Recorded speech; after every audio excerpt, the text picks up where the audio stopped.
بسم اللہ الرحمن الرحیم نحمدہ ونصلی علی رسولہ الکریم۔ اسلامی تاریخ اور سیرت النبی صلی اللہ علیہ وسلم کا ایک بہت ہی اہم ترین واقعہ جس نے تاریخ کا رخ موڑا ہے، اور پوری اسلامی تاریخ میں اور پھر آگے جو کچھ مسلمانوں کو حالات پیش آئے جزیرۃ العرب میں پہلے اور پھر پوری دنیا میں، اس ایک واقعے نے اس پر بہت زیادہ اثر ڈالا۔ اور پچھلے 2 سیشن سے اور آج تیسرا سیشن ہے، ہم اس واقعے کا مطالعہ کر رہے ہیں، یعنی فتح مکہ۔ اور ہم اس جگہ پہ پہنچے تھے کہ جناب رسول اللہ صلی اللہ علیہ وسلم نے بڑی ہی خاموشی اور رازداری سے آپ نے تیاری فرمائی، اور 10,000 اور راستے میں ملنے والے جو قبائل تھے، بعض روایت کے مطابق 12,000 لوگوں کے ساتھ آپ مکہ مکرمہ میں کی حدود میں آپ تشریف لے آئے، اور اہل مکہ کو کانو کان خبر نہیں ہوئی۔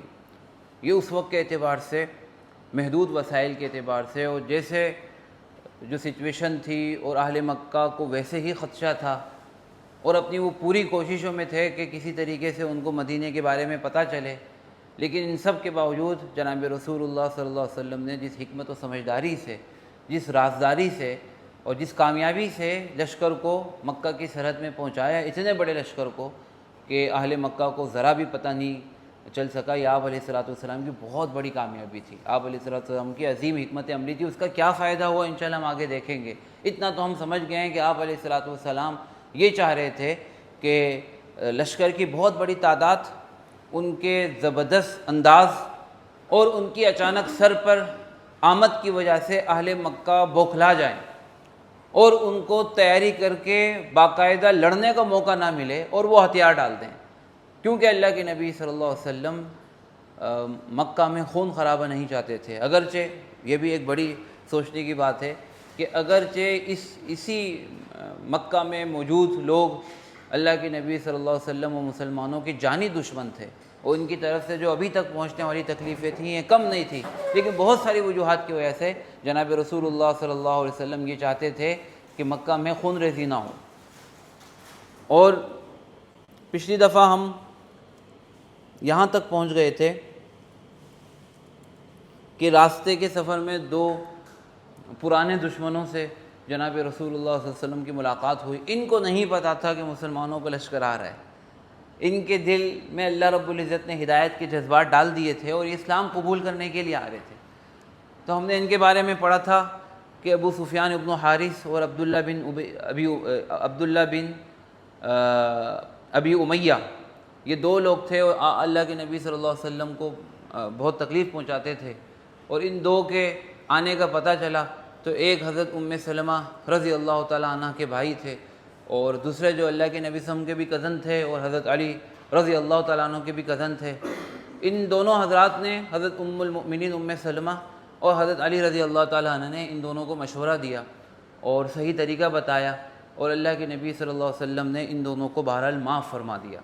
اور یہ بھی اس پر ہم نے ایک سوال بھی پڑھا تھا کہ اللہ کے نبی صلی اللہ علیہ وسلم اگر ان سے منہ پھیر رہے تھے تو یہ صحابہ کیوں مدد فرما رہے تھے؟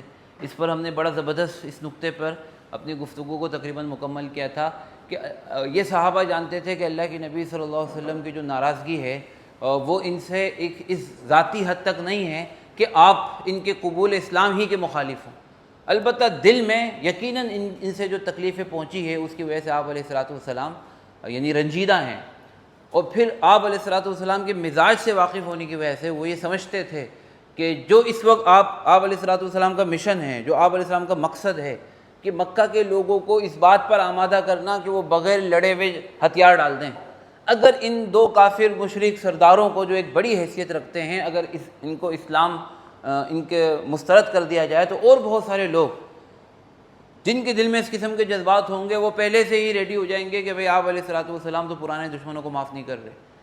اس سے اللہ کے نبی صلی اللہ علیہ وسلم کا جو اصل مقصد اور پرپس ہے اس مشن اور اس جہاد کے سفر میں اور اس مکہ میں آنے کا، وہ مقصد پورا نہیں ہوگا۔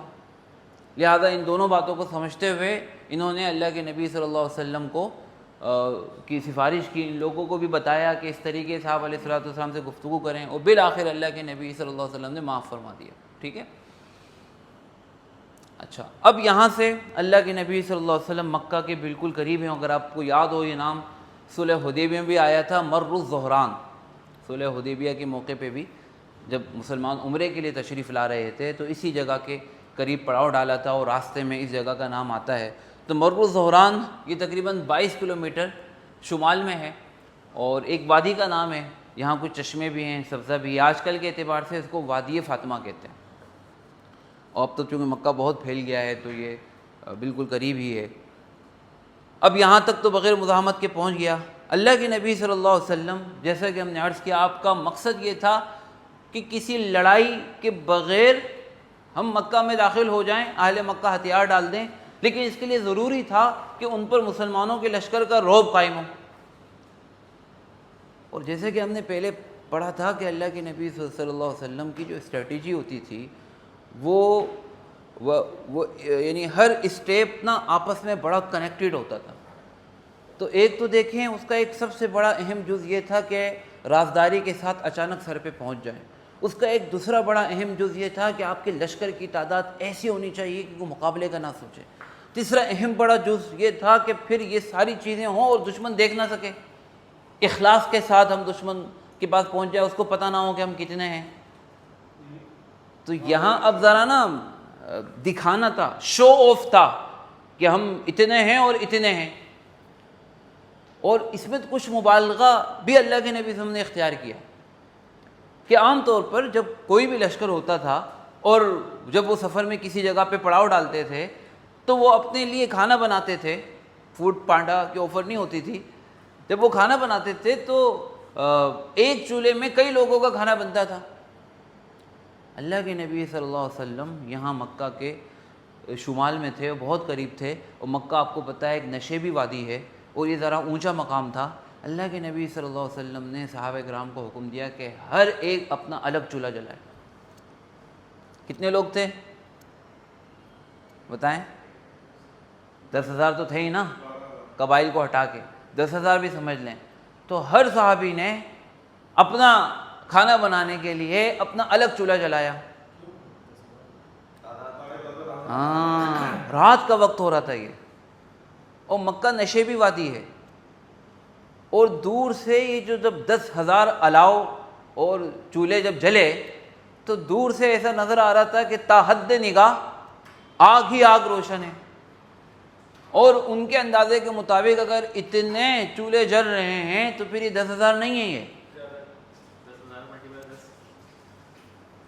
ابھی دیکھیں، یہ اب یہاں ایسا نہیں تھا کہ نہیں بھائی ہم کیوں یہ بتائیں کہ ہم تعداد میں کتنے ہیں، ہم کوئی جو ہے ریاکاری کا مظاہرہ تھوڑی کر رہے ہیں.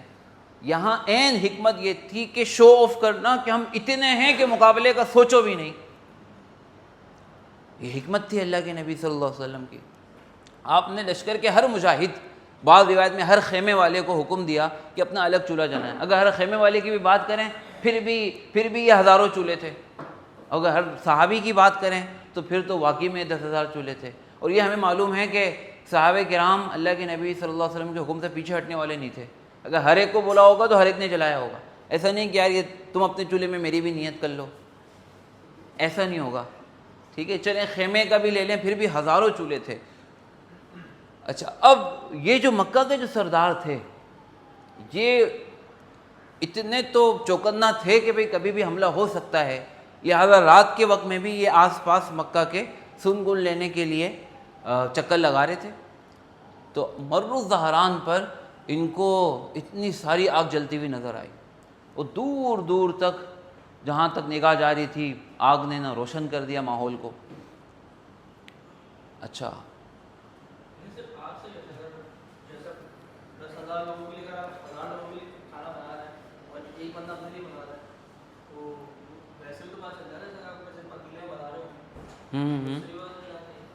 ہاں جی جی، رات تھی نا، اور اب 20-22 کلومیٹر دور تھے نا مکہ سے.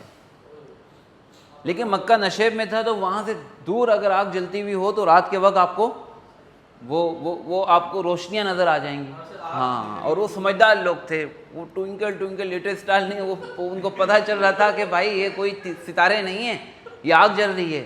دیکھیں بڑے لوگ تھے نا وہ. لہٰذا جن کو پیغام دینا تھا, اب یہ بھی ہے کہ یہ لیول رکھنا پیغام کا کہ وہ اس کو سمجھ بھی جائیں. تو جن کے لیے پیغام تھا وہ اچھا, اب حضرت عباس بن عبد المطلب جو مسلمانوں کے اندر سے ہمدرد تھے, کئی جگہوں پہ مسلمانوں کو خبریں بھی پہنچائی تھی. آپ کو یاد ہو کہ غزوہ احزاب میں بھی اور دیگر مقامات پہ بھی. اب یہ بھی اپنے اہل و عیال کے ساتھ یہ بھی اسلام قبول کرنے کے لیے مکہ کی طرف آ رہے تھے, لیکن اتنے قریب ہونے کے باوجود بھی ان کو مدینے کی طرف نکل گئے تھے. ان کے قریب ہونے کے باوجود بھی ان کو پتہ نہیں تھا کہ مسلمان تو مکہ پہنچ گئے. ان سے بھی راستے کے اندر ملاقات ہوئی. اللہ کے نبی صلی اللہ علیہ وسلم کے ان کو اسلام کی اس سے پہلے بھی بڑی خواہش تھی, اور دیگر چچاؤں کے بارے میں بھی خواہش تھی. تو جحفہ کے مقام پہ ان سے ملاقات ہوئی, اور وہ باقاعدہ بعض بات فرماتے ہیں کہ وہ اسلام تو پہلے سے لائے ہوئے تھے, اللہ کے نبی صلی اللہ علیہ وسلم کے حکم سے انہوں نے اپنے اسلام کو پوشیدہ رکھا تھا. اور پھر اس میں بعض بات فرماتے ہیں کہ نہیں, احد تک ایمان نہیں لائے تھے, کیونکہ احد میں یہ پکڑے گئے تھے. اللہ کے نبی صلی اللہ علیہ وسلم نے جنگی قیدیوں والا سلوک کیا تھا, فدیہ بھی لیا تھا. ہاں, احد کے بعد یہ اسلام لے آئے تھے, لیکن آپ علیہ الصلوۃ والسلام ہی کی ایک حکمت عملی کے تحت اسلام کو چھپایا ہوا تھا. بہرحال آفیشلی جو ان کے اسلام کا اعلان ہوا وہ صلح حدیبیہ کے موقع پر, وہ فتح مکہ کے موقع پر ہوا, اور یہ اسلام میں شامل ہو گئے. ٹھیک ہے, تو اب یہ دیکھیں کہ یہ منظر تھا. طلال بھائی آپ کے لیے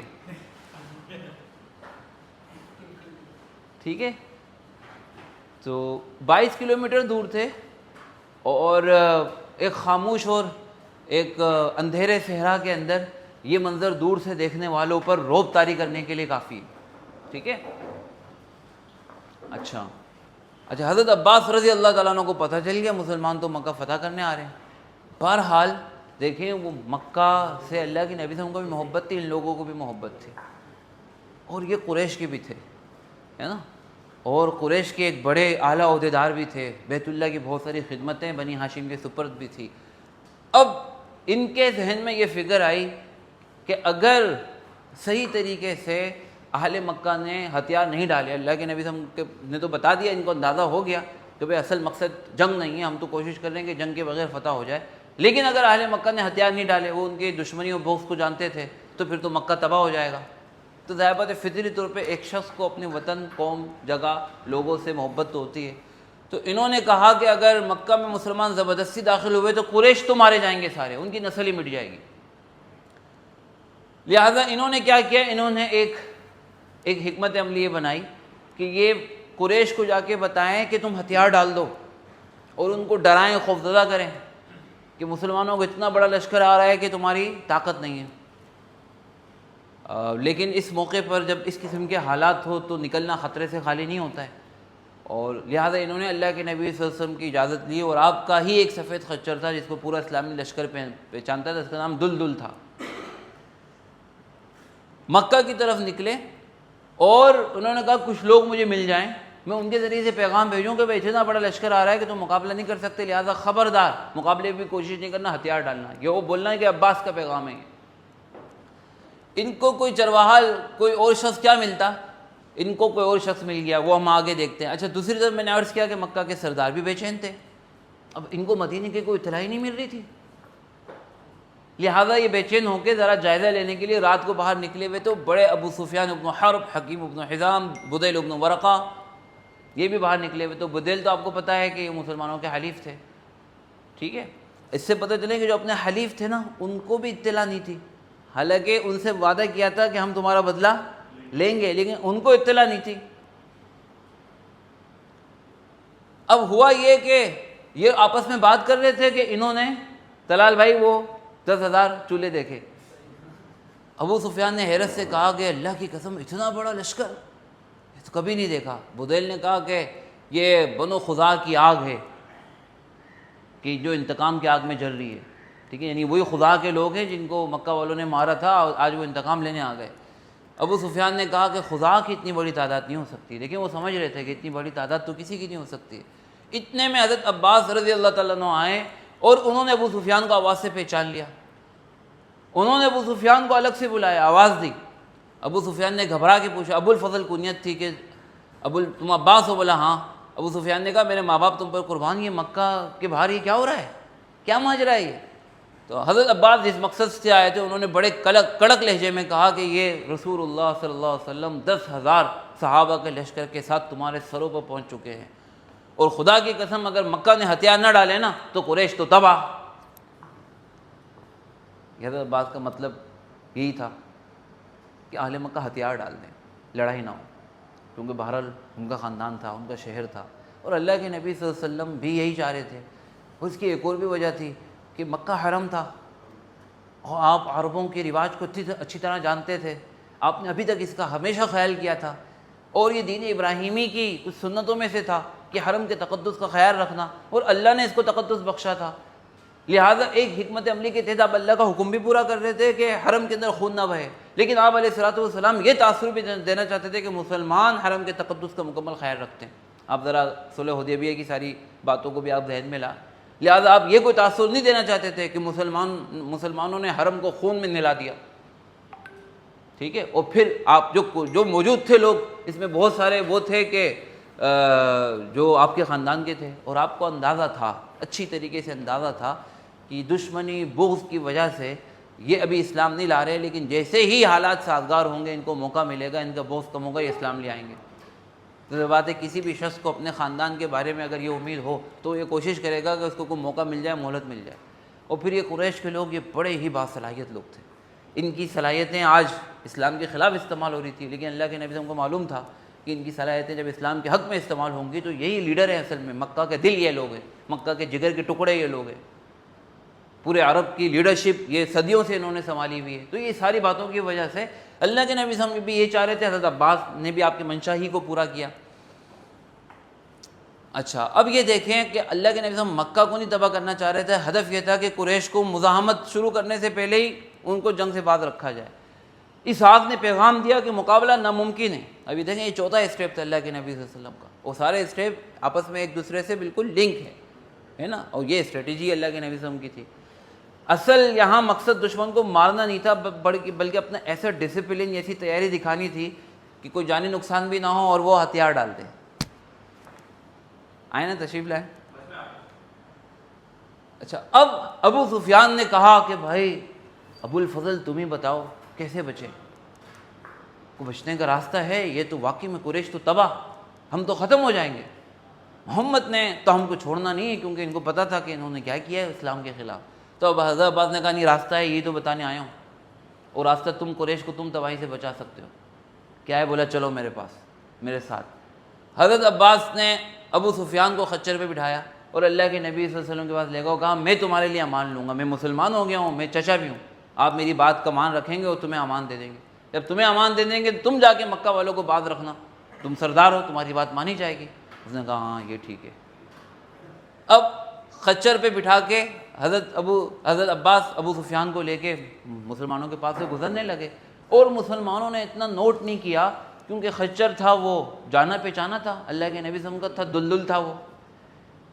حضرت رات کا وقت تھا، حضرت عمر رضی اللہ تعالیٰ عنہ بھی اسی لشکر میں شامل تھے، اور آپ کے پاس سے جب یہ گزرا تو آپ نا آگ کی روشنی میں آپ نے نا ابو سفیان کو پہچان لیا،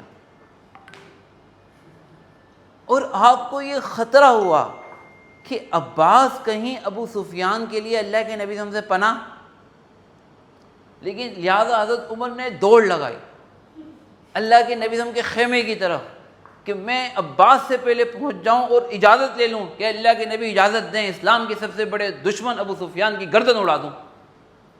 اسلامی غیرت تھی نا، تو ان کو یہ اچھا نہیں لگ رہا تھا کہ ابو سفیان کو اور اللہ کے نبی صلی اللہ علیہ وسلم نے اگر امان دے دی پھر تو کچھ بھی نہیں کر سکتے، اور ان کے کان کھڑے ہو گئے کہ عباس جو ابو سفیان کو لے کر جا رہے ہیں نا تو دھال میں کچھ کالا ہے، لہٰذا وہ دونوں بھاگے، ٹھیک ہے نا۔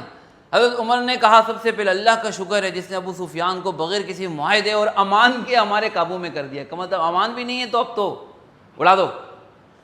اچھا، وہ تلوار سونت کر اللہ کے رسول کے خیمے کی طرف لپکے تاکہ پہلے اجازت لے لیں اور کہیں کہ آپ کی اجازت ہے، اللہ کے دشمن کا، سب سے بڑے دشمن کا سر قلم کر دوں۔ اللہ کے نبی نے منع تو نہیں کرنا تھا، اللہ کے دشمن ہے بھائی۔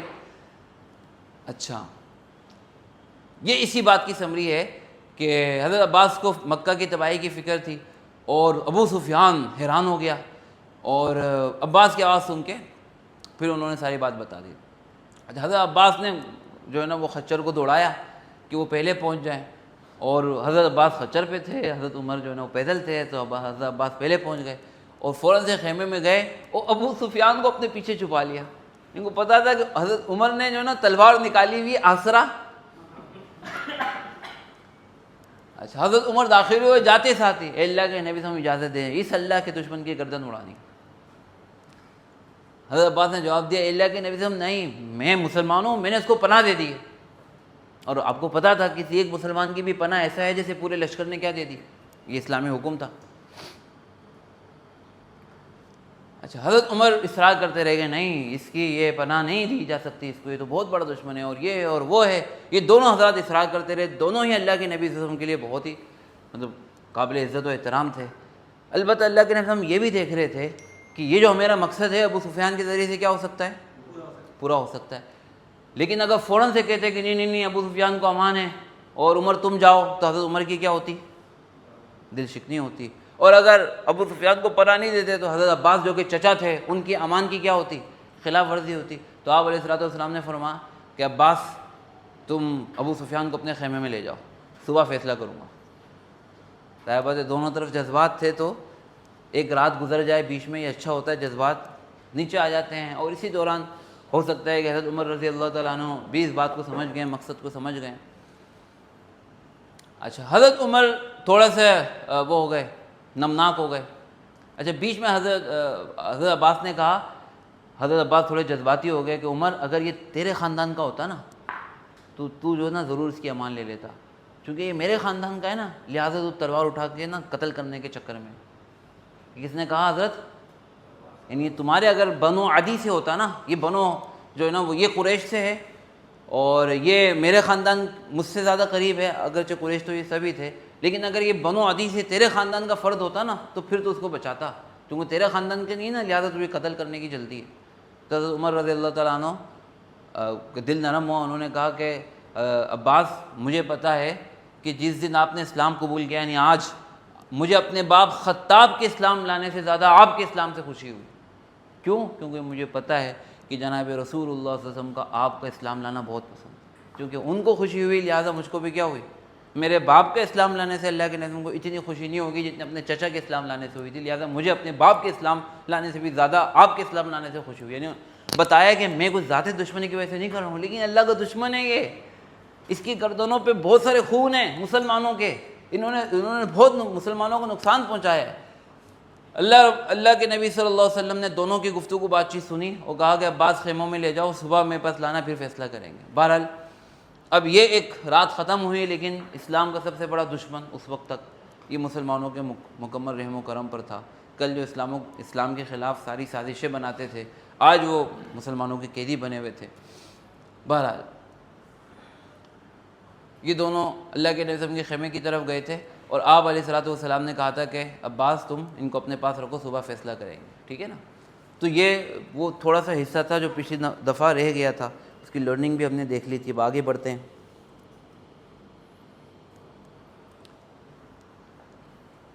قریش کا غرور ختم ہو گیا تھا، 10,000 کے لشکر نے مکہ کو نفسیاتی طور پر تیار کر دیا تھا کہ لڑنا ممکن نہیں ہے۔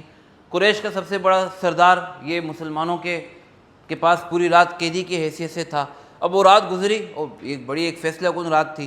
اللہ کے نبی صلی اللہ علیہ وسلم کی خدمت میں حضرت عباس لے کر حاضر ہو گئے، جیسے کہ آپ نے فرمایا تھا۔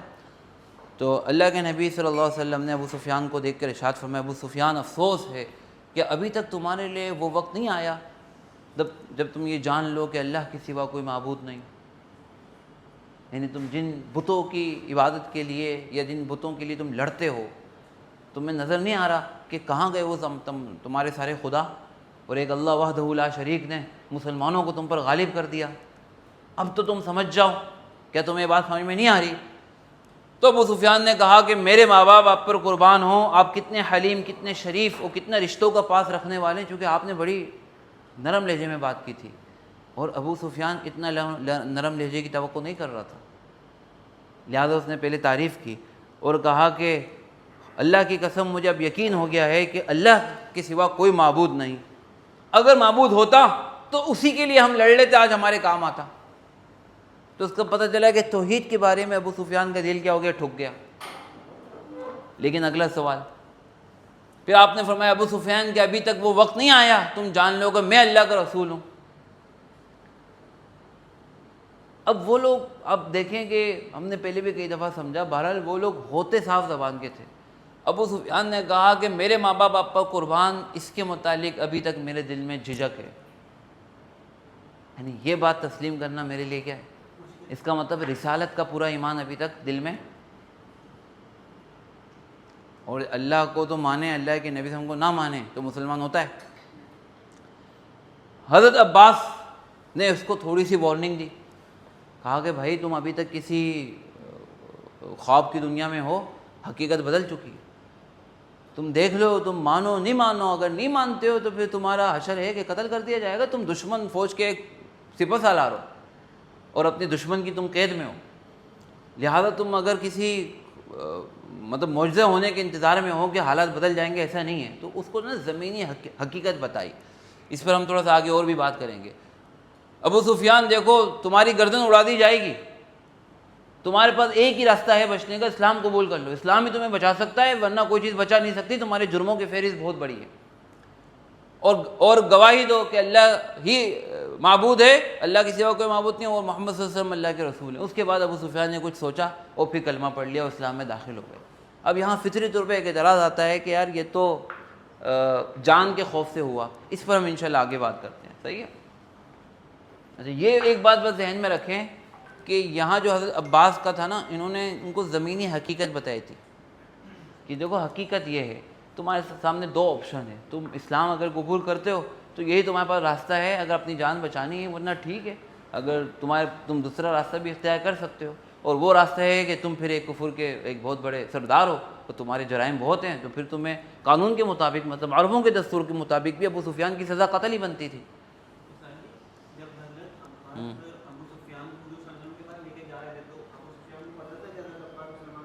ہاں انہوں نے بتا دیا تھا، یہ تو سوال پہلے ہونا تھا نا کہ بھائی تم کیسے لے کے جا رہے ہو، تم بھی تو ہمارے ساتھ ہی تھے کل تک۔ تو بولا میں نے اسلام قبول کر لیا اور میرا خاندان تو مسلمانوں کے لشکر میں ہے۔ اچھا، اب کچھ اس بات کی گواہی ہے آگے چل کر، آگے کے حالات بتاتے ہیں کہ ابو سفیان نے اسلام جو قبول کیا تھا وہ دل سے قبول کیا تھا۔ اس کی کچھ باتیں وہ انشاءاللہ آگے چل کے دیکھتے ہیں، ٹھیک ہے؟ ابو سفیان قریش کا سردار تھا، اور ایک ظاہر بات ہے ابھی تک ایک فخر، غرور، ایک سرداری، ایک لیڈرشپ تھی۔ حضرت عباس نے کہا کہ اللہ کے نبی صلی اللہ علیہ وسلم، ابو سفیان ایسا شخص ہے جو فخر و اعزاز کو پسند کرتا ہے، تو اب جب اس نے اسلام قبول کر لیا ہے تو آپ کوئی خصوصی اعزاز تو دیں، وہ اعزاز دے کر آپ اس کو بھیجیں تاکہ یہ بھی خوش ہو جائے گا اور خوشی خوشی یہ آپ کا کام کرے گا۔ اور یہ کام کیا ہے آپ کا؟ مکہ کے لوگوں کو تیار کرنا کہ وہ لڑائی نہ کریں۔ لیکن اگر کو آپ اعزاز دے دیں گے نا تو اس کے دل میں کیا ہو جائے گا، مطلب ایک لیڈرشپ آ جائے گی نا۔ تو اللہ کے نبی صلی اللہ علیہ وسلم کو یہ تجویز پسند آئی، اور آپ نے یہ الفاظ ارشاد فرمائے، اور یہ بہت بڑے الفاظ تھے۔ آپ نے فرمایا کہ تم جاؤ مکہ میں اعلان کر دو کہ جو شخص میرے یعنی ابو سفیان کے گھر میں داخل ہو جائے اس کے لیے امان ہے۔ جو شخص، اس پہ آگے بات آئی کہ بھئی ابو سفیان کے گھر میں کتنے لوگ آئیں گے، پھر آپ نے فرمایا کہ جو اپنے گھر کا دروازہ بند کر لے اس کو بھی کیا ہے؟ امان ہے۔ جو حرم میں داخل ہو جائے اس کو بھی کیا ہے؟ اب جو ہے وہ ایک یہ بڑا اعزاز تھا ابو سفیان کے لیے۔ اب حضرت عباس رضی اللہ تعالیٰ عنہ نے اس کو بتایا کہ بھائی تم اب جاؤ اور تم نے جو ہے نا جا کے کام کرنا ہے۔ لیکن اس سے پہلے اللہ کے نبی صلی اللہ علیہ وسلم نے، اب صبح ہو گئی تھی، اب لشکر نے مکہ کی طرف جانا تھا، تو اللہ کے نبی صلی اللہ علیہ وسلم جانتے تھے کہ ابھی تک ابو سفیان کے دل میں کچھ اسلام کے حوالے سے کچھ کھٹک ہے، تو آپ نے یہ چاہا کہ یہ اسلام کی شان و شوکت کا مظاہرہ کروایا جائے تاکہ یہ دیکھے کہ اللہ نے مسلمانوں کو کتنی بلند شان عطا فرما دی۔ وہ مسلمان وہ کل والے نہیں رہے جو تمہارے رحم و کرم پر جو پڑے رہتے تھے اور تم ان کو ظلم و ستم کا نشانہ بناتے تھے۔ آج مسلمان ایک الگ ہی شان رکھتے ہیں۔ تو پھر جس طرف سے سارے لشکروں نے گزر کر مکہ کی طرف جانا تھا نا، یہاں ایک تنگ جگہ تھی کہ جہاں اگر کوئی کھڑا ہو جائے تو وہ پورے لشکر کو دیکھ سکتا تھا، محصر، وادی محصر۔ تو اللہ کے نبی صلی اللہ علیہ وسلم نے حضرت عباس کو حکم دیا کہ بھئی اس تنگ راستے پر اس کو کھڑا کر دو۔ وہ بالکل گھاٹی اس کی نا اس کے کنارے پر، تاکہ اللہ کے لشکروں کو اپنی آنکھ سے گزرتا ہوا دیکھے۔ اب حضرت عباس ابو سفیان کو لے کے کھڑے ہو گئے، اب باری باری لشکر گزر رہے ہیں۔ پہلے قبائل عرب کے تفصیل گزرے، تھوڑی روایت طویل ہے، ذرا میں نے مختصر کر دی۔ ہر قبیلے نے اپنا پرچم تھاما ہوا تھا، یہ کافی قبائل تھے۔ ابو سفیان دیکھتا رہا، پوچھتا رہا یہ کس کا دستہ ہے، یہ کس کا دستہ ہے۔ کوئی 1000 تھے، کوئی 1500 تھے، کوئی 2000 تھے، ٹھیک ہے۔ اور حضرت عباس بتاتے رہے بنو سلیم ہیں، یہ فلانے ہیں، فلانے ہیں، بنو مزینہ ہیں، بنو غفار ہیں، ٹھیک ہے نا۔ ابو سفیان کہتا رہا کہ بھائی ان کی مکہ والوں سے کیا دشمنی، ان کی مکہ والوں سے، یہ تو مطلب وہ لوگ ہیں جن کو ہم بھی جانتے ہیں، براہ راست ہم نے کبھی ان کے ساتھ جنگ نہیں کی۔ تو یعنی وہ ایک شدت اور دہشت طاری نہیں ہوئی۔ پھر یہاں تک کہ یہ تھوڑا سا اس کا وہ ہے۔ اچھا، ابو سفیان کو یہ دکھانے کا مقصد یہ تھا کہ اس کی جھجک یقین میں بدل جائے، اور وہ وہاں جا کے نا مکہ کے جو جذباتی نوجوان ہیں ان کو تھوڑا سا روکے اور مسلمانوں کا وہ دیکھ لے۔ پھر اللہ کے نبی صلی اللہ علیہ وسلم ایک اپنے خاص ایک لشکر کے ساتھ آئے۔ آپ نے اہتمام کیا تھا کہ اس لشکر کی شان ہی الگ ہو، اور اس میں جو سارے صحابہ تھے، اس میں سارے مہاجرین صحابہ تھے، ان کی تو دشمنی تھی نا، اور سارے انصار صحابہ تھے، وہ سب لوگ تھے جن کے ساتھ ابو سفیان نے کئی جنگیں لڑی تھی۔ اور اس میں اللہ کے نبی صلی اللہ علیہ وسلم نے یہ اہتمام کیا تھا کہ یہ پورے جو نا لوہے میں غرق ہوں، یعنی پورا جنگی لباس، لوہے کی خود اور زرہ، اور آپ کو ہے کہ اس طرح کا لوہے کے لباس وہ چمکتا ہوا ہو نا تو اس کو نا شائننگ کے ساتھ ایک ہرا شیڈ آتا ہے اس پر۔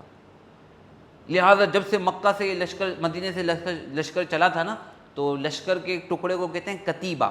کیا کہتے ہیں اس کو؟ آپ یہ کہتے ہیں کہ ریجیمنٹ کہہ سکتے ہیں اس کو، کتیبہ۔ اور یہ چونکہ ہرا ہرا لگ رہا تھا لوہے کی چمک کی وجہ سے، تو الکتیبۃ الخضراء، مسلمان شروع سے خود اس کو یہ کہہ رہے تھے کہ کتیبۃ الخضراء کہاں ہے، یعنی اللہ کے نبی صلی اللہ علیہ وسلم کا وہ خاص دستہ کہاں ہے۔ اور لوہے کی ہتھیاروں زروں کی وجہ سے سبزی مائل چمک کی وجہ سے الکتیبۃ الخضراء اس کو کہہ رہے تھے۔ ابو سفیان نے کہا سبحان اللہ، عباس یہ کون لوگ ہیں؟ فرمایا یہ اللہ کے نبی صلی اللہ علیہ وسلم کے ساتھ مہاجرین و انصار ہیں۔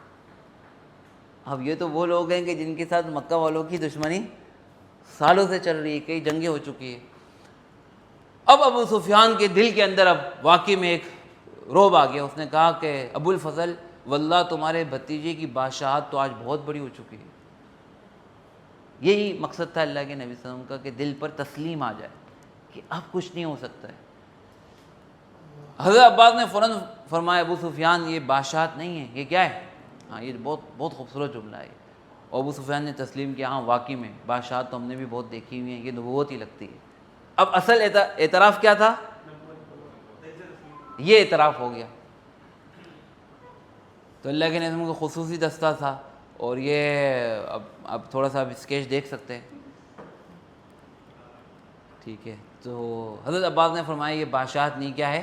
نبوت ہے۔ اور ابو سفیان نے اس کا اقرار کر لیا۔ پھر حضرت عباس نے کہا کہ بھائی اب نکلو، تمہیں جو میں نے وعدہ کیا تھا کہ تمہیں امان دلاؤں گا، وہ وعدہ کیا تھا کہ تم جا کے پھر مکہ والوں کو بتاؤ گے۔ تو ابو سفیان اب سمجھ گیا، اس کو اعزاز بھی ملا ہوا تھا، اب دل میں وہ تسلی بھی آ گئی کہ اللہ کی توحید کے ساتھ آپ علیہ الصلوۃ والسلام کی رسالت و نبوت کا بھی کیا آ گیا؟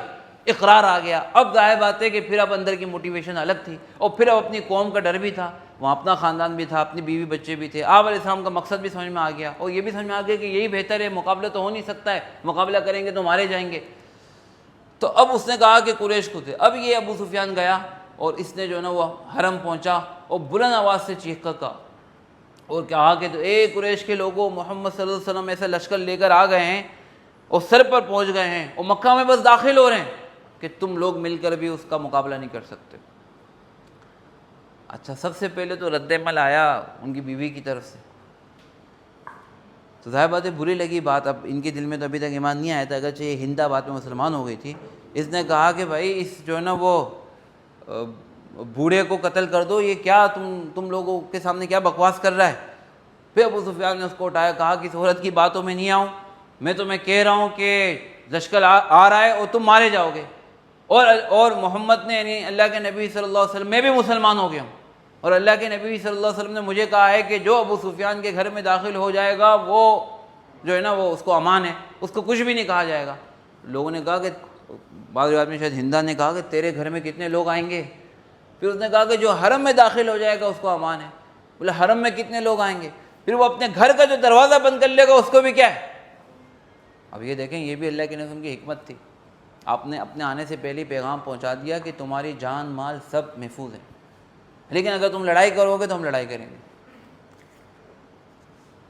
اچھا، اب قریش نے اپنے سب سے بڑے سردار جس کی لیڈرشپ میں احد سے لے کر ابھی تک وہ انہی کی لیڈرشپ میں وہ مسلمانوں کے خلاف لڑ رہے تھے، جب اس سردار کے بارے میں پتہ چلا کہ اسلام قبول کر لیا ہے اور وہ خود اللہ کے نبی صلی اللہ علیہ وسلم کا پیغام لے کر آیا ہے اور وہ یہ کہہ رہا ہے کہ تم اس لشکر کا مقابلہ نہیں کر سکتے، تو اکثر نے بات مان لی، اپنے گھر کے دروازے بند کر لیے اور جنگ کا ارادہ ترک کر دیا. تو یہ دیکھیں کہ یہاں اللہ کے نبی صلی اللہ علیہ وسلم نے ابو سفیان کے لیے جو نرمی کا معاملہ کیا، اس سے ایک بہت بڑے مقصد کے اندر کیا ہوئی، آسانی ہوئی. ٹھیک ہے. اچھا، اب وہی 4 سوال ہیں، اس میں 4 سوال بنتے ہیں. نمبر 1، کیا یہ زبردستی کا اسلام نہیں تھا جو حضرت عباس نے کہا تھا گردن اڑا دی جائے گی، تم دیکھ لو، بتائیں. لیکن زبردستی سے تو اسلام مناسب نہیں ہے. کس طرح کنوینس کیا؟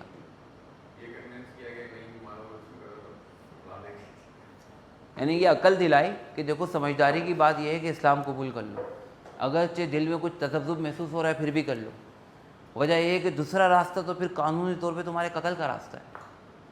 لہٰذا کوئی بھی جو ہے نا وہ سپہ سالار اپنے دشمن فوج کے اتنے بڑے آدمی کو وہ کیسے رکھ سکتا ہے؟ اپنے ہی لشکر سے اس کی بغاوت ہو جائے گی. لہٰذا اس کو بتایا ہے کہ حقیقت کیا ہے. ٹھیک ہے نا. دوسری بات یہ تو پھر وقت بتائے گا نا کہ دل سے اسلام قبول کیا یا نہیں. وہاں تو واقعی میں اس طرح کی سچویشن بن رہی تھی کہ یا تو اسلام ہے یا قتل ہے، تو شاید وہاں شکوک و شبہات پیدا ہو جاتے ہیں. آئندہ کی زندگی بتائے گی نا.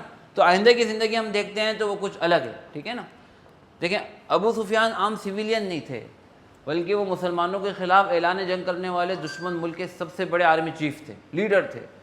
ٹھیک ہے. حدیبیہ کا معاہدہ ٹوٹ گیا تھا، اب مسلمانوں کا ان سے معاہدہ ختم ہو گیا تھا، اب مسلمانوں نے پکڑ لیا تھا اور انہوں نے خود گرفتاری دی تھی نا.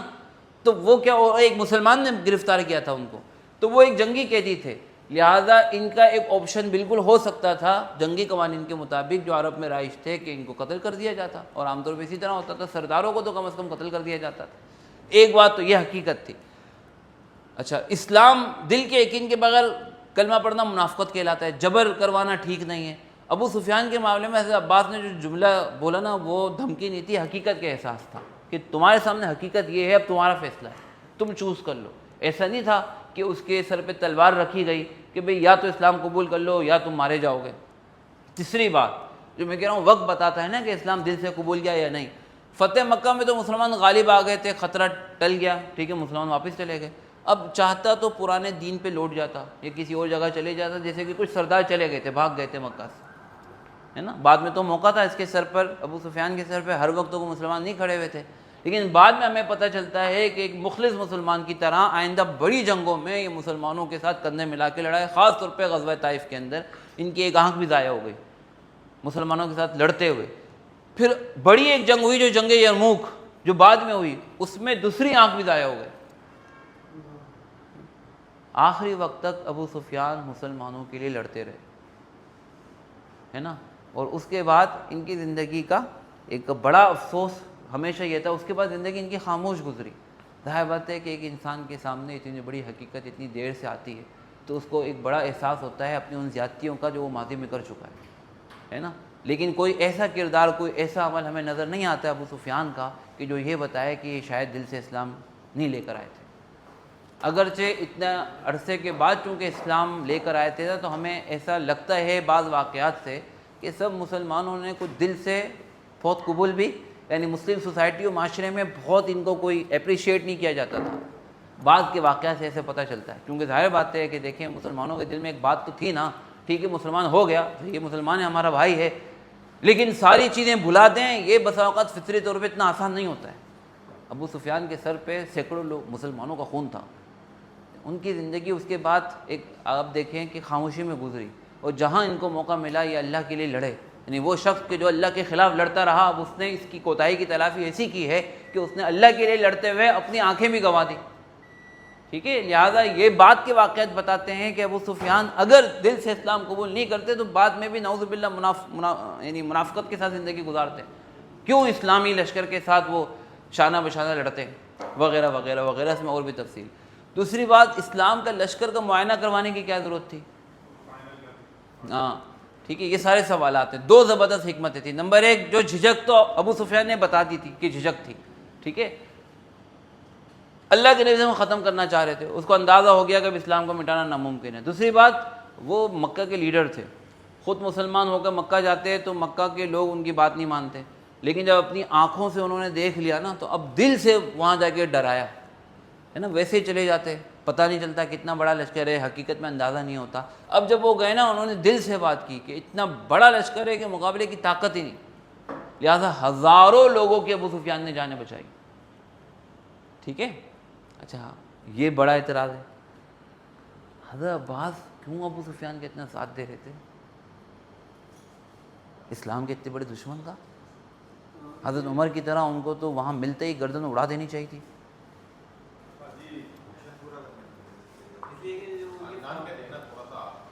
یہ فطری بات ہے، اگر آپ کو یہ موقع ہوگا کہ یار آپ کے ایک خاندان کا فرد ہمیشہ ہمیشہ کے لیے کیا ہو جائے، کامیاب ہو جائے، اور اس کی وجہ سے بہت سارے لوگ اور بھی جان بھی بچ جائے اور بہت سارے لوگوں کا دین بھی بچ جائے، تو سمجھداری کی بات یہی ہوگی نا کہ آپ یہ کوشش کریں کہ یار جان بھی بچ جائے اور دین بھی بچ جائے، ہے نا۔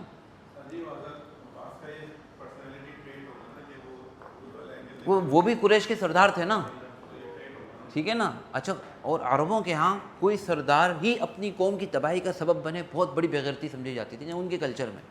سردار تو وہ ہوتا تھا جو قوم کے ساتھ لڑتے ہوئے آخر تک مر جاتا تھا۔ اب حضرت عباس بھی نہیں چاہتے تھے، اگرچہ وہ مسلمان تو ہو گیا، لیکن میں جو ہے نا وہ اپنی قوم کو یوں وہ بے بسی کے ساتھ جو ہے نا وہ مرتا ہوا دیکھوں، جب تک کہ ان کے لیے لڑنا مناسب ہی نہیں ہے۔ لہٰذا ایسا نہیں کہ اسلام کے ساتھ وفاداری کم تھی، لیکن ساتھ ساتھ اپنی قوم کی محبت بھی تھی کہ ان کے لیے لڑنا بے فائدہ ہے۔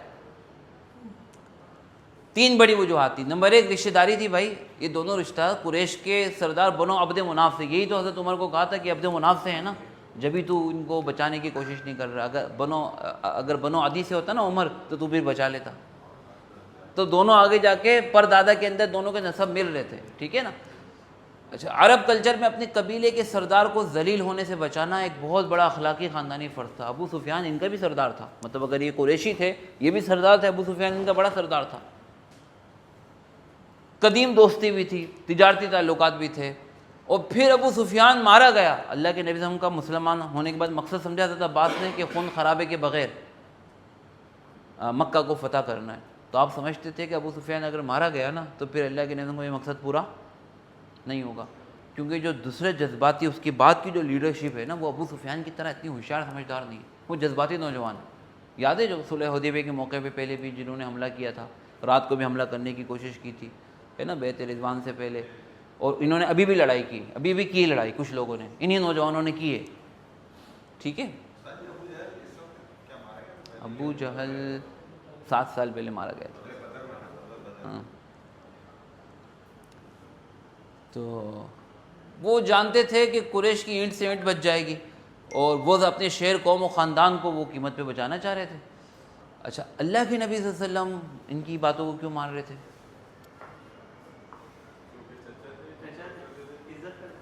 آپ کا مقصد یہی تھا کہ مکہ کو بغیر خون خرابے کے کیا کرنا، فتح کرنا، لہٰذا عباس نے جو تجویز دی وہ آپ کو سمجھ میں بھی آئی، دوسری تجویز بھی سمجھ میں آئی کہ ان کو کوئی اعزاز دے دیں، تیسری تجویز بھی سمجھ میں آئی کہ انہیں کو مکہ واپس بھیجا جائے۔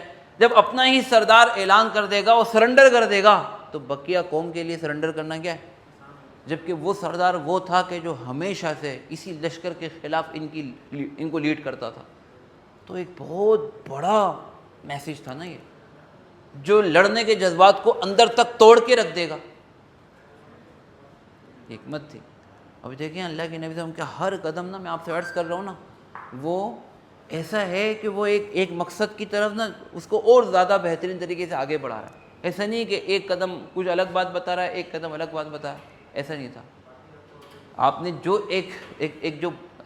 آپ نے جو پالیسی ڈیزائن کی تھی نا، ہر وہ چیز جو اس کے حق میں ایک حدود کے اندر اس کو سپورٹ کر سکتی تھی، آپ پوری ہمت و قوت کے ساتھ اس کو اختیار کر رہے تھے، اور کوئی کمی کوتاہی اس کے اندر اللہ کے نبی چھوڑ نہیں رہے تھے. ٹھیک ہے, لہذا آپ نے فرمایا من دخل دار ابی سفیان فهو آمن. یہ ایک ماسٹر اسٹریٹجی تھی. کیسے؟ عرب کے سرداروں کے لیے نا ان کی ایگو انا ان کی زندگی سے بھی عزیز تھی. عرب سرداروں کے لیے اگر اللہ کے نبی صلی اللہ علیہ وسلم ابو سفیان کو زنجیروں سے باندھ کر باہر خیمے کی چھوڑ دیتے, وہ مسلمان آ کے ظاہر بات ہے مسلمانوں نے کوئی سر کی مالش تھوڑی کرنی تھی اس کی, ٹھیک ہے نا, تو کچھ قتل نہ بھی کرتے تو ظاہر بات ہے برا بھلا کہتے. تو یہ سردار کی کیا ہوتی ہے, ایک ذرا عرب کلچر کو اگر آپ سمجھیں تو وہ اپنے قبیلے اور غیرت کے نام پر نا وہ آخر تک لڑتا, کوشش کرتا ہے کہ کسی طریقے سے وہ نہیں لڑ سکتا تو اپنی قوم کو لڑائی پہ مجبور کرے چاہے مارے جائیں, کیونکہ غیرت کے نام پر مطلب وہ ان کے لیے سب سے بڑی چیز اپنی عزت تھی. اللہ کے نبی صلی اللہ علیہ وسلم نے جب اس کو اعزاز دیا نا تو اس کا یہ غرور, اس نے خود کہا کہ آپ کتنا زیادہ خاندان کا خیال رکھنے والے ہیں, کتنے زیادہ آپ جو ہے نا وہ مہذب ہیں, کتنے زیادہ آپ نرم دل ہیں. یہ اس کے لیے اللہ کے نبی صلی اللہ علیہ وسلم کا یہ والا رویہ مطلب غیر متوقع تھا.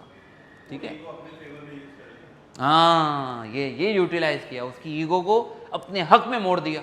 وہ ختم تو نہیں کی جا سکتی تھی لیکن اپنے حق میں موڑ دیا. لہٰذا حضرت عباس کی رائے بالکل زبردست تھی, جبھی تو اللہ کے نبی صلی اللہ علیہ وسلم نے مانی ہے, اور ابو سفیان کو اعزاز دیا کہ جو اس کے گھر میں داخل ہو جائے. تو شکست کھا کر بھی ایک اعزاز رہا, یہ کمال تھا. اچھا, اصل ہدف مکہ کے لوگوں کو مارنا نہیں تھا کہ چن چن کے ختم کیا جائے, اصل مقصد کیا تھا, دل جیتنا. ابو سفیان کو اعزاز دینے سے یہ خود جا کے مسلمانوں کا سفیر بن جاتا, اور اللہ کے نبی صلی اللہ علیہ وسلم حضرت عثمان کو حضرت عمر کو بھیج دیتے امن کا اعلان کرنے کے لیے. ہاں, عمر جو نا تلوار ہلاتے ہوئے اعلان کرتے کہ کوئی مسئلہ نہیں ہے, گھروں میں رہو. ان کا تو نام ہی دہشت تھا نا بھائی. تو جب خود انہی کا سردار گیا اور اللہ کے نبی کا پیغام لے کے گیا تو ان کے لیے بہت بڑا یہ ایک پیغام تھا, معمولی بات نہیں تھی. جبھی جو ہے نا وہ سب لوگوں نے ہتھیار ڈال دی, تو مسلمانوں کا ایک ڈپلومیٹ بن گیا وہ. اچھا, دوسری بات, اللہ کے نبی صلی اللہ علیہ وسلم ایک عظیم لیڈر تھے نا, عام آپ لیڈر نہیں تھے. تو عام لوگ تو دشمنوں کے گردنوں پر اپنی فتح کی تعمیر کرتے ہیں, دشمنوں کے سرداروں کی گردنوں کو جو ہے نا وہ لائن سے سجاتے تھے. اس وقت بھی اسی طرح ہوتا تھا. آپ علیہ الصلوۃ والسلام تو رحمۃ للعالمین تھے, آپ ذلیل کرنے کے لیے لوگوں کو لے نہیں آئے تھے بلکہ آپ حق کی طرف لا کر عزت دینے کے لیے آئے تھے. لہٰذا آپ نے جب اس کے دل میں نرمی محسوس کی اور اس نے توحید پر اقرار کر لیا, نبوت پہ تھوڑی ہچکچاہٹ کا مظاہرہ کیا, آپ نے حکمت عملی سے وہ بھی دور کر دی. اب ایک شخص جو ہے وہ اسلام لا کے عزت پا سکتا تھا تو آپ نے اس کی ذلت کو برداشت نہیں کیا, اور بھی بہت ساری حکمتیں تھیں. اچھا, اب مسلمان جی مکہ میں داخل ہو رہے ہیں. اب یہاں بہت زبردست, یعنی ہمارے پاس وقت کم تھا, بہت میں نے سلیکٹڈ چیزیں لی ہیں, لیکن اللہ کے نبی صلی اللہ علیہ وسلم نے ایسا نہیں کہ بھائی اب تو بہت ساری چیزیں کر لی نا بس چلو تسبیح پڑھتے ہوئے چلو. تسبیح تو پڑھ لے تھے لیکن آپ نے پوری حکمت عملی بنائی. آپ مکہ کے باسی تھے, آپ جانتے تھے کہ مکہ میں داخل ہونے کے کیسے راستے ہیں, کہاں سے کوئی بھاگ سکتا ہے, کہاں سے کوئی مقابلہ کر سکتا ہے, کہاں مکہ کے آبادی ہے, کہاں مکہ کا نشیبی علاقہ ہے, کون سا بالائی علاقہ ہے. آپ علیہ الصلوۃ والسلام نے ایک نہیں 4 راستوں سے یہاں لشکر بھیجے. ٹھیک ہے, نہیں آپ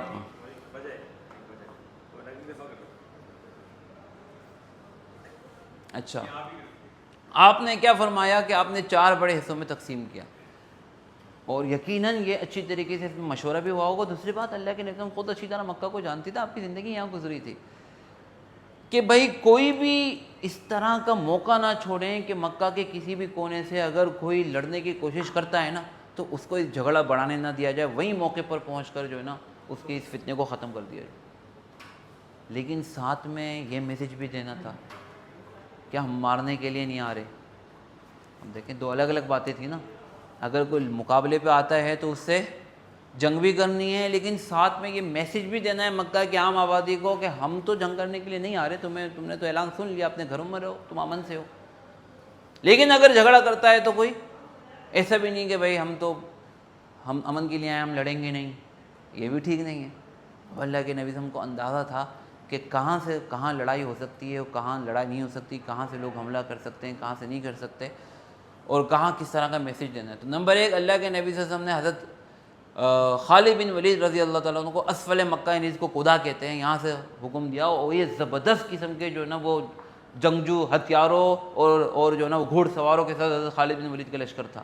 آپ کو امکان تھا کہ زیادہ جو ہے نا یہیں سے یہ لڑائی کا امکان ہے, لہٰذا خالد بن ولید اسی راستے پہ صلح حدیبیہ کے موقع پر خالد بن ولید مسلمانوں کو راستہ روکنے والے تھے, اور آج یہی خالد بن ولید مسلمانوں کے لیے راستہ بنانے والے تھے. دیکھیں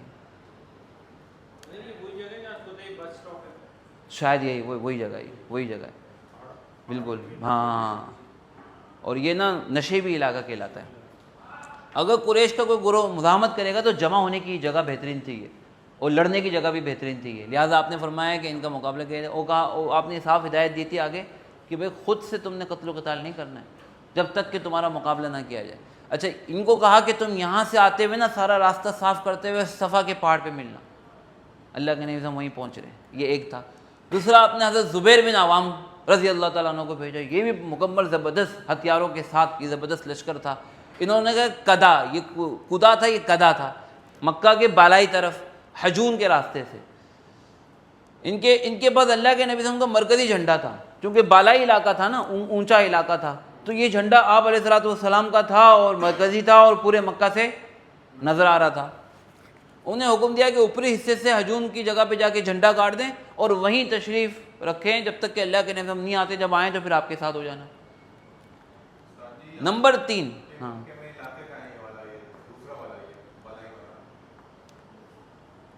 آج کل کے اعتبار سے دیکھیں تو یار مجھے معلوم نہیں, لیکن اس کو دیکھا جا سکتا ہے. بالکل خیال نہیں آیا, لیکن اس کو دیکھا جا سکتا ہے, مل جائے گا بڑی آسانی کے ساتھ انشاءاللہ. تو اگلی دفعہ میں اس کو دیکھ کر آتا ہوں کہ موجودہ جو مکہ ہے نا اس میں یہ راستے کہاں سے بن رہے تھے.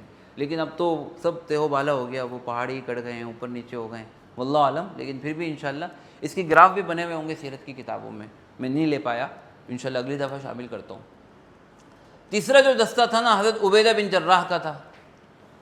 ان کو بالکل مکہ کے وسط میں سے جانا تھا جہاں بالکل آبادیاں اور گھروں کے ساتھ گھر ملے ہوئے, اور یہ تھا غیر مسلح, پیدل, نہ گھوڑے ہیں, نہ زرہ ہے, نہ خود ہے. یہ کیوں ہیں؟ تو کیوں, یہاں تو کوئی بھی گھر سے, چھت سے, کہیں سے اچانک حملہ کر سکتا ہے نا بھائی. ہاں, جو کور آبادی تھی, مکہ کی بڑی آبادی تھی, جب انہوں نے گھروں سے جھانکنا تھا نا, نہ تو ان کو خالد نظر آتے, نہ ان کو زبیر نظر آتے, ان کو نا حضرت عبیدہ بن جراح ٹہلتے ہوئے. واریر تو تھے, لیکن دیکھیں مطلب ایک میسیج ہوتا ہے نا, ایک میسیج ہوتا ہے. ہاں, یہی سوال مجھے آیا, دیکھتے ہیں اس کو. ہاں دیکھتے ہیں اس کو. پوری حکمت عملی اللہ کے نظام کی تیار تھی. آپ یوں سمجھیں کہ اگر پورا ہمیں محل وقوع تو معلوم نہیں, لیکن اگر ہم اس کو ویژولائز کرتے ہیں تو یہ مکہ کا بالائی حصہ تھا, یہاں سے حضرت زبیر آ رہے تھے. یہ مکہ کا نشیبی حصہ تھا, یہاں سے حضرت خالد آ رہے تھے زبردست طریقے سے, اور یہ درمیان میں تھے. ہاں, یہ درمیان میں تھے. اگر کہیں کوئی ان کا مقابلہ کرتا نہیں تو پھر یہاں اور یہاں سے دونوں دستے, پورا پلان تیار تھا. اور غیر مسلح ہونے کا مطلب کیا, ابھی آپ کو عرض کر دیتا ہوں, ٹھیک ہے. اچھا, چوتھا دستہ تھا جو حضرت سعد بن عبادہ رضی اللہ تعالیٰ عنہ کی قیادت میں تھا. یہ مغربی طرف سے آ رہا تھا اور انصار کے لشکر کے ساتھ داخل ہو رہا تھا. ٹھیک ہے, تو اب یہ بہت سارے میسیج دینے تھے اس سے.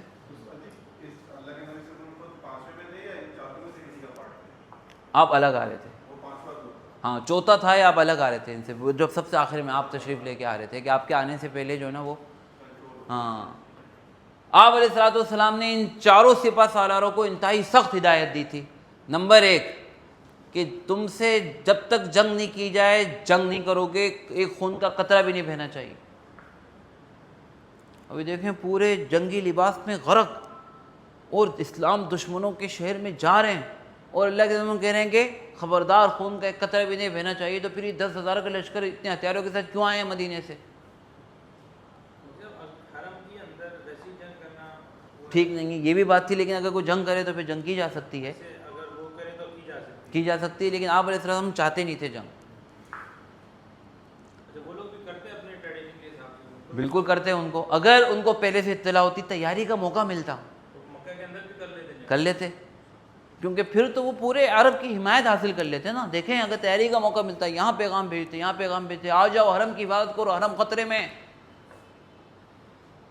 اور جبھی اللہ کے نبی صلی اللہ علیہ وسلم نے صلح حدیبیہ کے سفر میں بھی ہر ایسا اہتمام کیا تھا کہ ہم مکہ پہ حملہ کرنے، اور ابھی حملہ کرنے ہی آ رہے تھے، لیکن آپ نے کسی کو خبر کانوں کان، تاکہ قریش ہمدردیاں بٹور کر لوگوں کو ایموشنل بلیک میل کر کے کہ بھائی حرم پہ حملہ ہو رہا ہے. اور سب کا تقدس، سب کے دل اس جگہ کے تقدس کے ساتھ تھے. قریش سے ان کا لاکھ اختلاف ہو، لیکن بہرحال یہ ان کا جو ہے نا وہ گھر تھا، مطلب یہ یہاں سے ان کی جو ہے نا وہ جذباتی ایک عقیدت وابستہ تھی.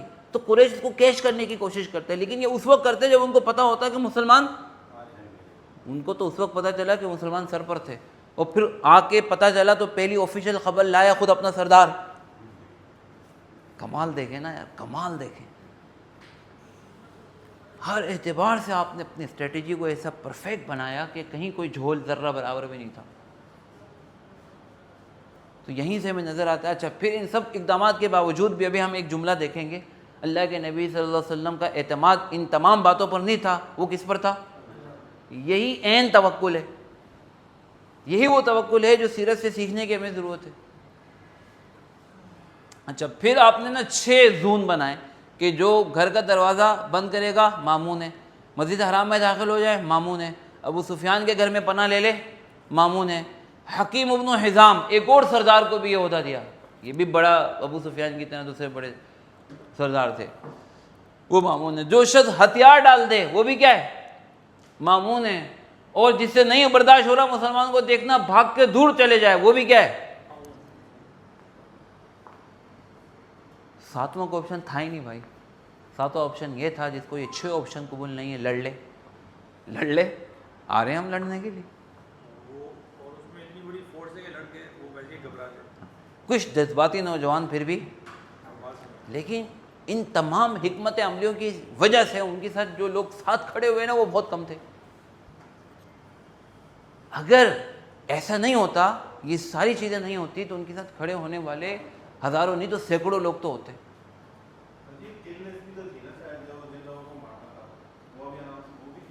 کیا؟ ہاں کچھ لوگ ایسے تھے، 6 4 8 مختلف نام آتے ہیں کہ جن کے بارے میں اللہ کے نبی کو معلوم تھا کہ اسلام ان کے دل میں کبھی بھی نہیں آئے گا، اور انہوں نے مسلمانوں کو خاص طور پہ اللہ کے نبی سے ان کو ذاتی اعتبار سے بہت ہی زیادہ تکلیف پہنچائی تھی. وہ انشاءاللہ آگے ہم دیکھتے ہیں. اچھا جناب، حضرت سعد بن عبادہ، لیکن ان میں دیکھیں انصار نا ایک الگ لشکر میں تھے. اب جب مکہ میں جو لشکر آ رہا تھا، انصار ایک. اچھا اب یہ دیکھیں کہ یہ جو سارے مکہ والوں کی ہمدردی تھی نا، یہ مہاجرین میں تو تھی، انصار کے اندر یہ کم تھی. مکہ ان کا شہر، یہ سارے ان کے رشتہ دار نہیں تھے، اور انہی لوگوں نے کئی دفعہ ان کے شہر مدینہ پہ کیا کیا تھا؟ حملہ کیا تھا. ان کے جان کے بہت سارے جو ہے نا وہ ان کے پیاروں کی جان لی تھی.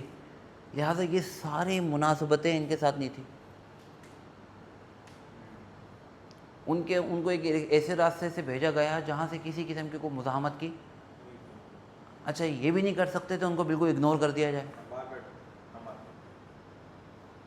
نمائندگی تو دینی تھی، لہٰذا ان کو نمائندگی بھی دی، ان کا لشکر بھی بنایا. انہی میں سے ایک سردار حضرت سعد بن عبادہ کو بھی بنایا، جو کہ انصار کے بڑے مرکزی صحابی تھے اور مسلمانوں کے ہیرو تھے.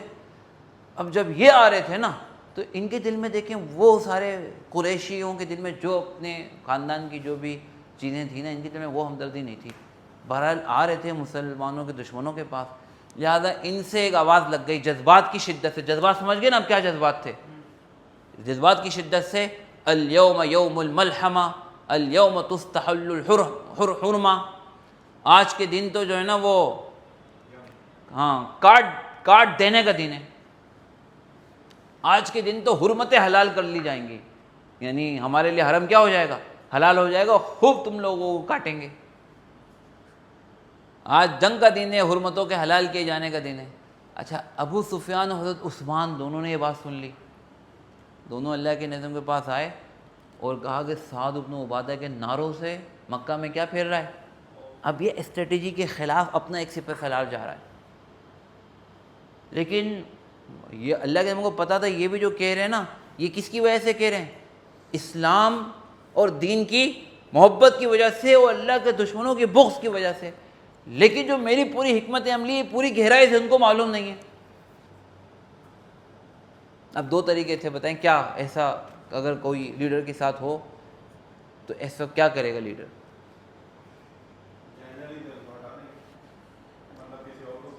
لیکن یہ وہی تھے کہ جنہوں نے مسلمانوں کو ہجرت کے موقع پہ پناہ دی تھی، اپنا جان مال اولاد سب قربان کرنے کے عہد و پیمان کیے تھے اور وفا کر کے دکھایا.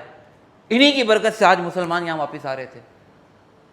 تو ان کی ایک جذباتی نعرے کی وجہ سے ان کو یوں اٹھا کے باہر پھینک دینا، اور جب کہ وہ نعرہ بھی اللہ کے دین کی عزت کے لیے ہو رہا ہے نا. ان کی ذاتی کیا جنگ تھی؟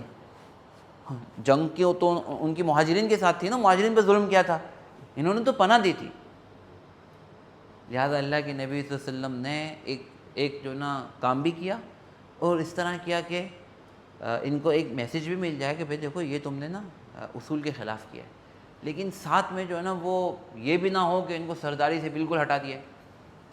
تو اللہ کے نبی صلی اللہ علیہ وسلم نے فرمایا کہ حضرت سعد بن عبادہ کر کے فرمایا نہیں، ان کی جگہ پہ اب یہ جملہ کہا جائے کہ کذب سعد، آپ نے فرمایا ولیکن ھذا یوم یعظم اللہ فیہ الکعبہ، آج کے دن تو وہ دن ہے جب اللہ کعبے کی حقیقی تعظیم کریں گے، کیونکہ اب یہ موحدوں کے حق کے ہاتھ میں آ رہا ہے کہ جس کی خدا کی عبادت کے لیے یہ گھر بنایا گیا تھا، اور آج کے دن تو کعبے کو غلاف پہنایا جائے گا.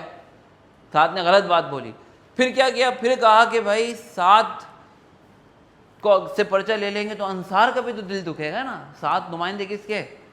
تو انصار میں ہی رہنا چاہیے، اور سعد کا بھی دل نہیں دکھنا چاہیے. لہٰذا کہا کہ سعد کے بجائے پرچم دے دو سعد کے بیٹے کو، قیس بن سعد بن عبادہ.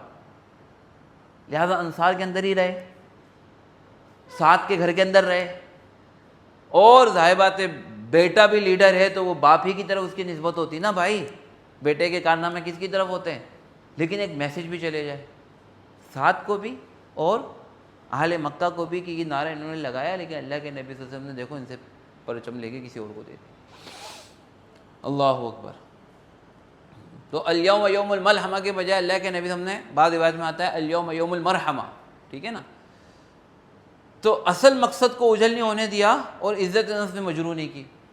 اچھا، ایک مقام پہ جہاں حضرت خالد بن ولید رضی اللہ عنہ کا لشکر جا رہا تھا، قریش کے کچھ جذباتی نوجوان عکرمہ بن ابی جہل، صفوان بن امیہ، سہیل بن عمر، انہوں نے کوشش کی لیکن بڑی مشکل سے بہت چھوٹا سا لشکر تیار کر سکے. اور حضرت خالد بن ولید رضی اللہ تعالیٰ عنہ کو مزاحمت کا سامنا کرنا پڑا. اللہ کے نبی صلی اللہ علیہ وسلم بھی اب نکل گئے تھے، اور آپ نے دیکھا کہ مکہ کے نشیبی علاقے سے آپ کو جو ہے نا وہ ہتھیاروں کی چمک اور چلنے کی آواز آ رہی ہے. تو آپ نے ناراضگی کے اظہار فرمایا، میں نے منع نہیں کیا تھا کہ جنگ نہیں کرنی ہے. اچھا، وہاں انہوں نے مسلمانوں پہ تیر اندازی کی. اب وہ بھی دیکھیں دور سے تیر اندازی کی، 2 مسلمان شہید بھی ہو گئے، ٹھیک ہے نا. وہ تھوڑے سے لشکر سے الگ چل رہے تھے. اس کا مطلب ہے کہ انہوں نے لشکر کو نشانہ نہیں بنایا تھا، لیکن الگ سے چلنے والوں کو نشانہ بنایا. نہیں، بڑی ایک چھوٹی سی مزاحمت کی تھی دل کی بھڑاس نکالنے کے لیے. حضرت خالد بن ولید رضی اللہ عنہ نے مقابلہ کیا اور چند ہی منٹوں میں ان کو کچل دیا. 12 یا 13 لوگ مارے گئے، اور ایک دو جو ان کے سردار تھے نا عکرمہ صفوان، یہ بھاگ گئے تھے. اس وقت بعد میں آ کے حضرت عکرمہ مسلمان ہوئے. ان کی بیگم نے اجازت لے کے اللہ کے نبی سے گئی تھی اور ان کو لے کر آئی تھی. ہاں، اس وقت یہاں سے چلے گئے، باقی 12 لوگ مارے گئے. ٹھیک ہے، اللہ کے نبی نے ہتھیاروں کی چمک دیکھی تو والا منع نہیں کیا تھا. فرمایا کہ صحابہ نے وضاحت کی کہ خالد نے حملہ نہیں کیا، خالد پر پہلے حملہ کیا گیا تھا، انہوں نے دفاع کیا ہے. آپ نے فرمایا بہرحال اللہ ہی کا فیصلہ ہے، بہرحال خیر کا فیصلہ ہوتا ہے. اور یہ بھی یعنی ایک حادثہ ہو گیا ہے، یہ ہم نہیں چاہتے تھے کہ کوئی قتل ہو، خون خرابہ ہو، اسی میں کوئی بہتری ہوگی.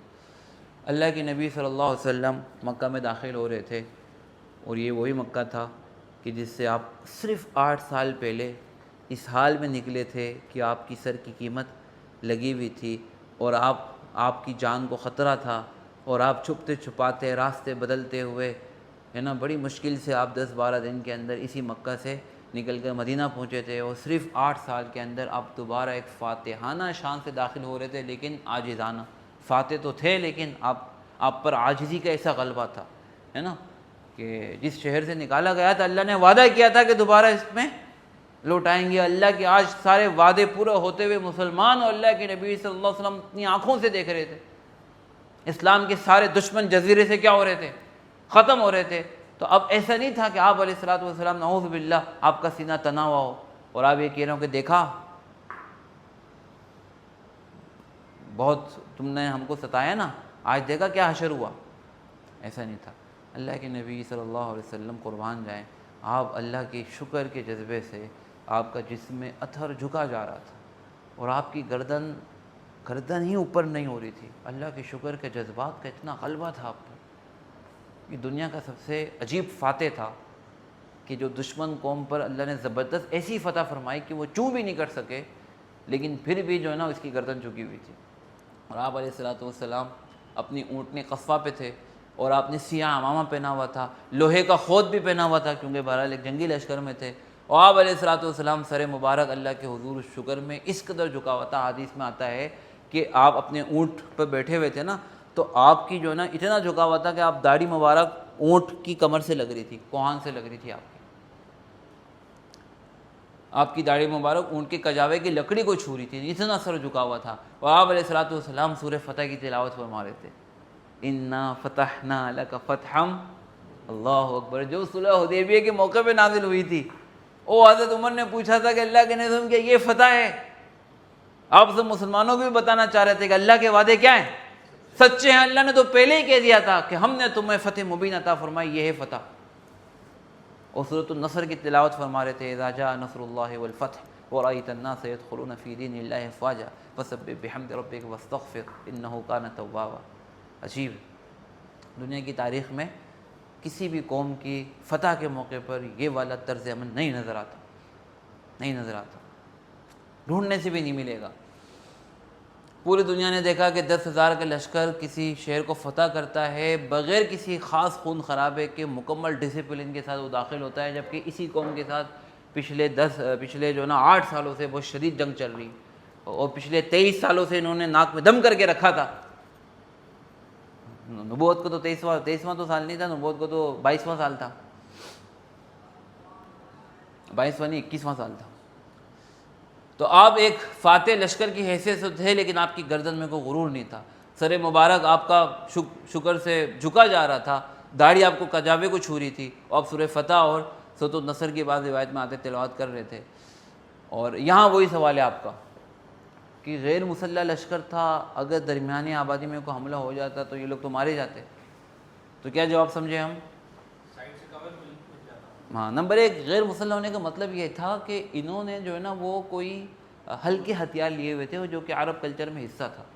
سمپل تلواریں، موبائل تلوار نیام تھی ان کے پاس. انہوں نے خود نہیں پہنے ہوئے تھے، انہوں نے زرہیں نہیں پہنی ہوئی تھی، یہ گھوڑوں پر نہیں تھے، ٹھیک ہے نا. تو لیکن ریڈی تھے. کیا تھے؟ ریڈی تھے. اور صرف تلواریں تھیں ان کے پاس. وہ مسئلہ نہیں تھا تلواروں سے، اس سے پہلے بڑی جنگیں لڑ چکے تھے بغیر خودوں کے اور بغیر زروں کے. ہاں.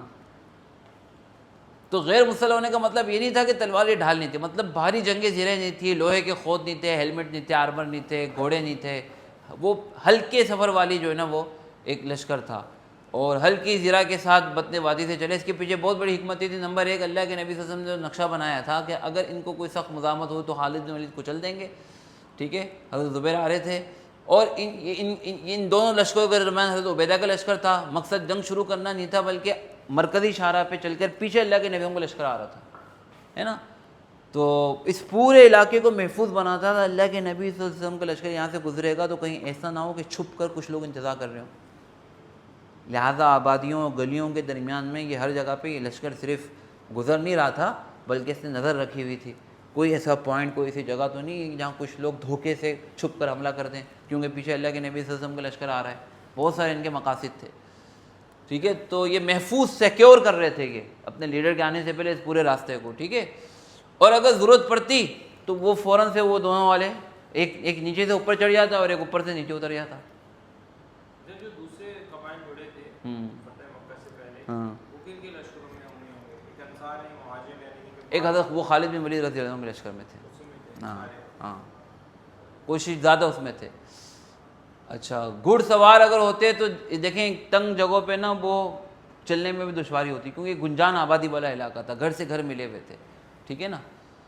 اور یہ والی جو پیدل فورس ہے نا، یہ گلی کوچوں پہ کنٹرول کرنا تھا ان کو، علاقے پر جگہ جگہ چوکیاں بنانی تھی. ہے نا, چھتوں پہ کھڑے ہونا تھا کیونکہ ان کے قائد یہاں سے گزرنے والے تھے. اچھا یہاں سارے سویلینس تھے جہاں سے یہ گزر رہے تھے نا, عام آبادی تھی, اور یہاں کوئی لشکر وغیرہ نہیں تھا. اگر لوہے میں ڈوبے ہوئے لشکر دیکھتے تو ان لوگوں میں شدید خوف پھیل جاتا, جو آپ علیہ السلام کی حکمت عملی کے خلاف تھا. آپ کا ہر قدم ایک بڑے مقصد سے الائن تھا. اچھا یہ انتہائی نرم انداز میں یہ سارے جو ہے نا وہ ہاں ذکر و فکر والے ساتھی تھے یہ سارے, ٹھیک ہے. اور یہ ویژول ایک ثبوت مسلمانوں ان کے لشکر کے ذریعے سے اللہ کے نبی صلی اہل مکہ کی ایک بڑی آبادی کو دے رہے تھے کہ ہم قتل و غارت گری کے لیے نہیں آئے, ہم تو بس ایک اللہ نے ہم کو فتح دے دی, ہم تو کنٹرول کر رہے ہیں تاکہ کہیں کوئی امن ہو جائے اور کوئی مسئلہ نہ ہو, ٹھیک ہے نا. اگر جنگ چھڑ جاتی تو کیا ہوتا, ان کے پاس ذاتی تلواریں بھی تھی, تیر کمانے بھی تھے, اور انصار و مہاجرین سب جو ہے نا آس پاس موجود تھے, وہ اپنی تلواروں سے دفاع کرنے کی صلاحیت رکھتے تھے. اس سے پہلے بڑی جنگیں وہ بغیر زیروں کے لڑ چکے تھے, دونوں لشکر ساتھ تھے ان کی مدد کرنے کے لیے. تو ہر لحاظ سے بڑا اللہ کے نبی کا بہترین قدم تھا یہ, جس نے اس پوری اسٹریٹجی کو ہر اعتبار سے فائدہ پہنچایا. جزاک اللہ خیر, آسان جزا. کوئی سوال ہے تو کر لیں. بظاہر حضرت خالد بن ولید رضی اللہ تعالیٰ کے ساتھ ہوں گے بظاہر, یا اللہ کے نبی کے ساتھ ہوں گے, وہ تو بڑے صحابہ میں تھے نا, کبار صحابہ میں سے تھے. ویسے ایک سوال یہ بھی ہے, حضرت خالد کو جھنڈا دیا جبکہ اتنے بڑے بڑے صحابہ موجود ہیں, شاید آپ نے پہلے آنسر کر دیا یہ سوال. حضرت خالد بن ولید جو ہے نا وہ ابھی جنگ موتا میں اپنی لیڈرشپ بتا چکے تھے, اور گھڑ سواروں کی جو قیادت تھی نا یہ ان کا آوائی پیشہ تھا. جو یہ والی جو اسکل تھی نا اس میں ان کا کوئی برابر نہیں تھا. لہٰذا سینئر ہونا جونیئر ہونا الگ بات ہے, لیکن یہ والی جو اسکل تھی نا اس کے اندر سارے سینئر ان سے نیچے تھے, کہ گھڑ سواروں کی جو قیادت یہ کرتے تھے. احد میں بھی کی, احد میں بھی کی, بدر میں تو خیر نہیں, اور بعد کی جگہوں پہ بھی کی انہوں نے. تو لہٰذا ان کو جو لشکر بھیجا گیا تھا اس کے اندر جو نا وہ گھوڑے تھے, اور یہ اسی کی قیادت کر رہے تھے.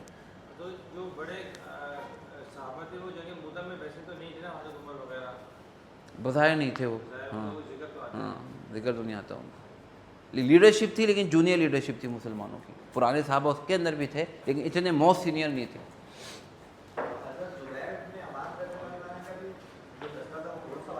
گھوڑ سوار ہو گئے تھے.